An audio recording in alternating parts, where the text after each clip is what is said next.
We were supposed to save our marriage on that vacation, but my husband invited his best friend, and that changed everything. What started as laughter by the beach turned into a secret I'll carry for the rest of my life. He'll never know what really happened when he fell asleep that night, and maybe that's why I'm finally ready to tell my story. This is the story of one woman's silent confession, a tale of temptation, guilt, and the line she never thought she'd cross. Stay with me till the end, because what happened next didn't just change her marriage, it changed her forever. I never thought a simple vacation could become the turning point of my life, but that's exactly what happened the summer my husband's best friend, Daniel, joined us. My name isn't important. What matters is that what I did that week still lives inside me, a memory that both excites and haunts me. It began innocently. My husband, Mark, had been working non-stop, barely present in our marriage anymore. He was exhausted, distracted, and always on his phone. When he suggested we finally take a break, I was thrilled. A week at a private beach house, just us, sounded like what we desperately needed. But 2 days before we left, Mark casually mentioned that Daniel might join us. He needs a break too, he said, as if it were nothing. You don't mind, right? I smiled and said I didn't. But inside, I felt something stir, curiosity, maybe. Daniel had always been charming in his quiet way. He was tall, confident without arrogance, and had a warmth that Mark seemed to have lost. Still, I told myself it was fine. Just a friend tagging along. Nothing more. The first few days were calm. We cooked together, played board games, and walked along the shore at night. But it didn't take long to notice the shift in energy. Mark would fall asleep early after too much beer, leaving Daniel and me outside on the porch, talking for hours. We talked about everything, dreams, disappointments, even the quiet loneliness that can exist inside a marriage. He listened to me in a way my husband hadn't in years. His eyes lingered when I spoke. He laughed softly when our hands brushed accidentally. I felt seen again. The night it began, the ocean was calm, moonlight shimmering across the water. I wore a loose white dress, the kind that moves with the wind. Daniel and I were sitting close, sharing a bottle of wine. Mark had already gone to bed, snoring softly in the next room. Daniel's voice dropped lower. You ever wonder, he said, what it would feel like to be wanted again? My heart stopped. The air between us thickened. I wanted to say no, that I was happy, loyal, content, but none of it would have been true. I looked at him, and the silence said everything. He reached out, gently brushed a strand of hair behind my ear. The world seemed to pause. Every rational thought disappeared, replaced by something raw, reckless, and thrillingly human. That night, nothing happened beyond a kiss. But that single moment set everything in motion. When I finally went to bed beside my husband, I could still taste Daniel's breath on mine. I stared at the ceiling for hours, my body trembling with confusion and desire. The next morning, I told myself it was a mistake. But deep down, I knew, the line had already been crossed. And by the end of that vacation, I wouldn't be the same woman who arrived. When I woke up the next morning, sunlight was spilling through the curtains, warm and golden. My husband was still asleep beside me, his arm thrown carelessly across my waist, his breathing deep and even. I stared at him for a long time, my heart pounding, my lips still tingling from what had happened the night before. It was just a kiss. That's what I kept telling myself. But deep down, I knew it wasn't just a kiss. It was the beginning of something dangerous, something that had been waiting for a chance to come alive. Daniel was already outside when I came out to the patio. He was sitting on the deck, barefoot, staring at the ocean. When he heard the sliding door open, he looked up at me. That look, calm, steady, yet burning, made my knees weak. I tried to act normal, pouring myself a cup of coffee and pretending I hadn't spent the night thinking about him. Sleep well? He asked softly. Not really, I replied, my voice barely above a whisper. He smiled, that small, knowing smile that told me he hadn't slept either. Mark joined us later, cheerful and unaware. He started making jokes about going snorkeling, completely oblivious to the current running between Daniel and me. Every time Daniel's eyes met mine, I felt my stomach twist with guilt, and something else I didn't want to name. That afternoon, we went down to the beach. The water was bright and clear, the waves gentle. Mark and Daniel decided to go swimming while I stayed back under the umbrella, pretending to read a book. My eyes followed Daniel as he moved through the water, strong shoulders, effortless strokes, the sunlight glinting off his skin. I hated myself for watching. When they came back, dripping and laughing, Daniel sat beside me to dry off. Mark wandered away to get drinks from the beach bar. For a few seconds, it was just the two of us again. The sound of the waves was the only thing keeping us grounded. I shouldn't have kissed you, Daniel said quietly. I know, I whispered, staring down at the sand. But, his voice trailed off. He didn't have to finish the sentence. The way he looked at me said it all, that he wanted me, and I wanted him too. That night, after dinner, Mark complained of a headache and went to bed early.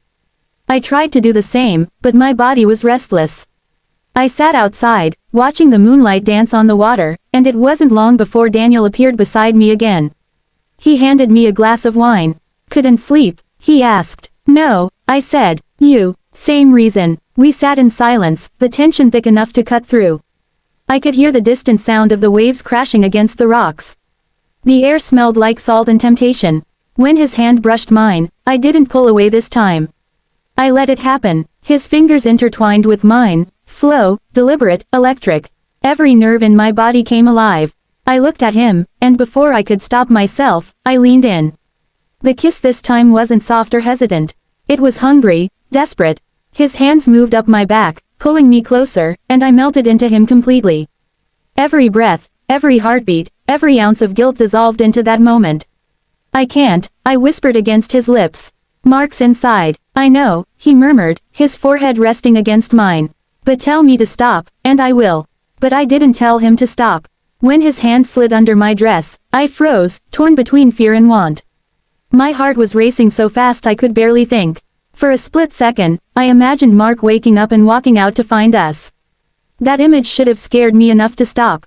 But it didn't. It made everything feel even more forbidden, and even more irresistible. Then, suddenly, I pulled away. My whole body was trembling. I can't do this, I said, standing up. Not yet, he nodded, his eyes dark but understanding. Okay, I walked back inside, my pulse still racing. Mark was asleep, snoring softly, his phone still glowing on the nightstand. I slipped into bed beside him and stared at the ceiling again, just like the night before.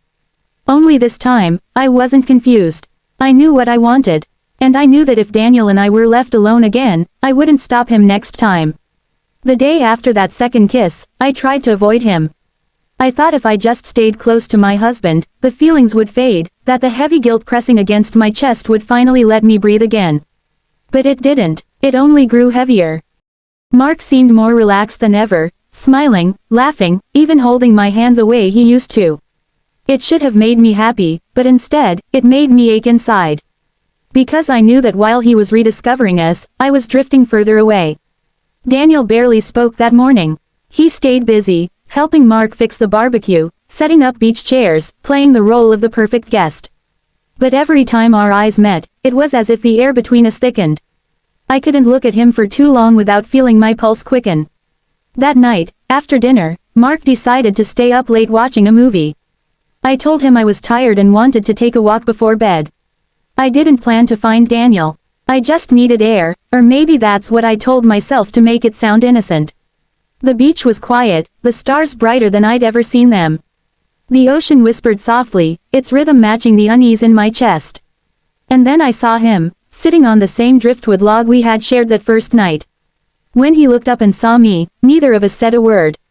It was as though something unspoken had already been decided. I sat beside him, and for a long time, we just listened to the waves.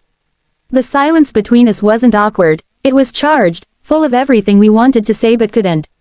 I tried to stay away, he said finally, his voice low, almost breaking. I know, I whispered. Me too. He looked at me, his eyes tired but alive in a way that frightened me. You don't have to say anything. I just need you to know, I can't stop thinking about you. My throat tightened. No one had said something like that to me in years, not even my husband. It wasn't just attraction, it was connection. The kind that wraps around your soul and makes you forget who you're supposed to be. I wanted to say it was wrong. That this had to stop before it went too far. But the truth was, it had already gone too far, not physically but emotionally. My mind might have resisted, but my heart had already crossed that invisible line. He reached for my hand, slow and uncertain, as if giving me a chance to pull away. I didn't. His fingers brushed mine, and I felt it again, that rush of electricity, that dangerous warmth spreading through me. I should have left. I should have gone back to the house, to my husband, to the version of me that still believed in boundaries. But I stayed, because for the first time in years, I felt awake. When Daniel whispered my name, it wasn't just a sound, it was a plea, a confession, a promise. My eyes met his, and I saw my reflection in them, torn, afraid, but undeniably alive. He leaned closer, and I didn't move. My breath caught. The distance between us disappeared, and for a moment, the world seemed to blur. There were no rules, no guilt, no consequences. Just two people who had been pretending for too long that they didn't feel what they felt. When his forehead touched mine, I closed my eyes. It was the gentlest touch, yet it shattered something inside me, the last piece of restraint I had left. I didn't resist when he pulled me into his arms. I didn't speak, because words would have made it real. And I wasn't ready for real. The moment felt endless, and yet it passed in silence. The waves crashed, the stars burned above us, and all I could think was how right and wrong it felt at the same time. When I finally stood up, my legs felt weak. I should go, I said, my voice trembling. He nodded, his eyes filled with something that looked like sorrow and longing tangled together. I know. As I walked back to the beach house, the sound of the ocean followed me, steady, unrelenting, like a heartbeat that wasn't mine anymore. That night, lying beside my husband, I realized that something inside me had shifted forever. It wasn't just desire, it was discovery. A part of me I thought was dead had come alive again. But with that awakening came the unbearable truth, that I could never undo what had begun between Daniel and me. And even if no one ever found out, I knew I would carry that night with me, the night I finally crossed the line I'd sworn I never would. When the sun rose on our final morning at the beach house, everything looked the same. The ocean was calm, the sky painted soft pink, and Mark was humming while packing his bag, yet everything inside me had changed. I went through the motions, smiling, folding clothes, pretending to be the same wife I'd been a week ago. But every sound, every scent, every look Daniel gave me felt amplified. There was a quiet understanding between us, one that didn't need words. What happened between us couldn't be undone, and pretending it hadn't meant something would have been a lie. The drive home was long. Mark drove most of the way, singing along to old songs on the radio. I stared out the window, replaying every moment of the last night on the beach. The warmth of Daniel's touch. The sound of the waves. The silence afterward that said more than any confession ever could. He sat in the back seat, headphones in, pretending to sleep. But when our eyes met in the mirror, just for a second, I saw it, the same quiet ache I felt. Guilt, longing, fear, and maybe, acceptance. When we finally reached home, Mark thanked Daniel for coming along, saying the trip wouldn't have been the same without him. I almost laughed at the irony. Daniel smiled politely, avoiding my eyes. That night, Mark fell asleep quickly, exhausted from the drive. I lay beside him in the dark, my heart heavy with everything unsaid. I thought the guilt would crush me, but what surprised me most was the confusion that followed. I didn't regret it, not fully. What scared me was realizing how alive it had made me feel. The next few weeks were strange. Daniel and Mark spoke often, about work, sports, plans for the next fishing trip, but I avoided him. I avoided eye contact, avoided messages, avoided the temptation to relive what had happened. But avoidance wasn't the same as healing. It was like holding my breath underwater, waiting for the moment I'd finally have to come up for air. Then one afternoon, when Mark was at the office, my phone buzzed. It was a message from Daniel. Greater than, I can't stop thinking about that night. I know we shouldn't talk. But I need to know you're okay. My hands trembled as I read it. I stared at the screen for what felt like hours before typing back. Greater than, I'm fine. We both need to forget it. But even as I wrote it, I knew forgetting was impossible. Days turned into weeks, and the silence between us became louder. Whenever Daniel came over, I could feel the tension under every polite smile, every casual word. Mark never noticed, or maybe he chose not to. He trusted us both too much, and that trust became its own form of punishment. One evening, during a dinner at our house, I caught Daniel watching me from across the table. It was only for a second, but it felt like time stopped. My husband was talking, laughing, oblivious, and Daniel's eyes held mine, full of something that wasn't lust anymore. It was guilt. It was goodbye. After dinner, as Mark cleared the plates, Daniel lingered by the door. Thanks for having me, he said. His voice was calm, but his eyes betrayed the storm behind them. I think he'll be out of town for a while. I nodded. "Take care," was all I managed to say. When he left, a hollow ache settled in my chest. It felt like the end of something that never really began, and yet, it left a mark deeper than I could ever admit. That night, as I lay beside my husband, I realized that secrets have weight, silent, invisible, but heavy enough to bend the strongest heart. I hadn't been caught. There were no accusations, no tears, no confrontations. But the punishment was quieter, crueler. It lived inside me. I smiled when Mark reached for my hand, pretending that everything was normal. But I could still feel the ghost of Daniel's touch, the echo of a night that existed only between us. And sometimes, in the quiet moments before sleep, I wondered, was it really betrayal, or was it the first time I'd truly been honest with myself? Whatever it was, I knew this: we didn't just bring souvenirs home from that vacation. We brought back a secret, one that neither of us could ever speak of again. It's been months since that vacation, and yet, sometimes, when I close my eyes, I can still hear the ocean. The sound of those waves has followed me home, gentle, rhythmic, and unforgiving. They remind me of everything I gained, and everything I lost. Mark never found out. He still smiles at me the same way, still trusts me completely. On good days, I almost convince myself that means of escape the consequences. But then, late at night, when he's asleep beside me and the world is silent, the memories creep in, the salt in the air, the trembling in my hands, the quiet truth I carry like a second heartbeat. People talk about betrayal like it's a single act, a mistake, a weakness, a moment you can label. But I've learned it's more complicated than that. It's not just what you do, it's what it awakens inside you. Before Daniel, I was numb.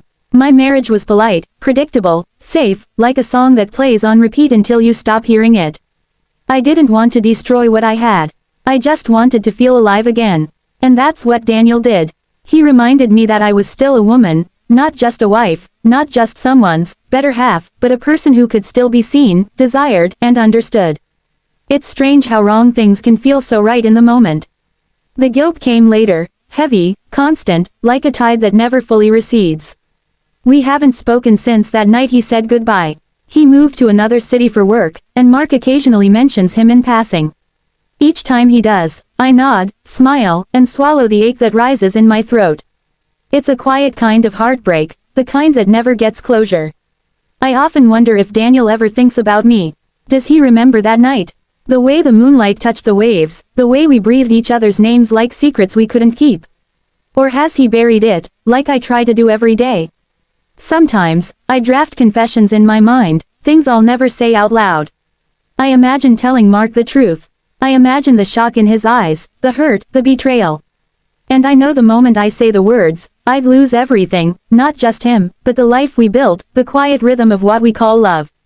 So, I stay silent. Silence has become my punishment, my companion, my reminder. People think affairs are about passion. They're not. They're about loneliness. About two people finding comfort in the wrong place at the wrong time. About wanting to be seen when the world, or the person you love, stops looking. I didn't cheat because I stopped loving my husband. I cheated because somewhere along the way, I stopped loving myself. Daniel didn't break my marriage, he just exposed the cracks that were already there. Some mornings, when I'm brushing my hair or setting the table, I catch my reflection and wonder if I'd even recognize the woman I was before that trip. I used to be certain about right and wrong. Now, I live somewhere in between.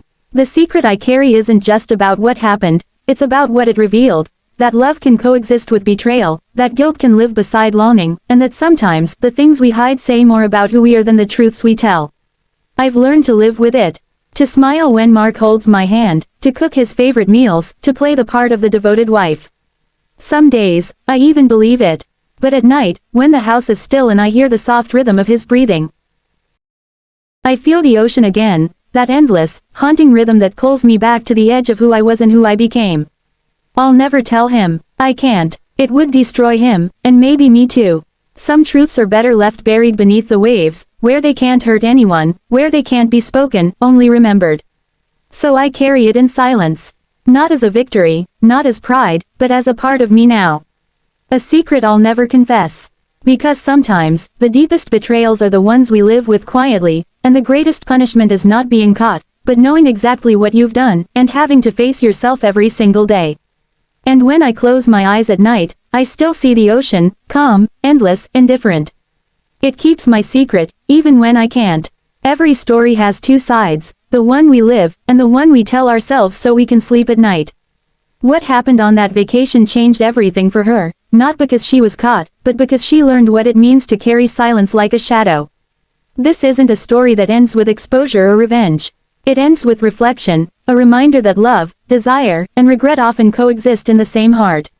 She didn't set out to betray, she stumbled into a moment that revealed what had been missing all along. And like many who live with secrets, she discovered that the real punishment isn't losing someone you love, it's realizing that part of you will never fully return to who you were before it happened. So the next time you see a perfect couple smiling in vacation photos, remember, sometimes the biggest storms happen behind the calmest seas. This story is a fictional dramatization inspired by real-life emotional experiences. It is created purely for entertainment and reflection, exploring the complex nature of relationships, temptation, and secrecy. Viewer discretion is advised, mature themes ahead. If this story moved you, made you think, or left your heart heavy in silence, don't forget to like, comment, and subscribe for more powerful true infidelity stories every week. Each story is crafted with emotion, honesty, and realism, exploring what people rarely say out loud. Your support helps keep these stories alive.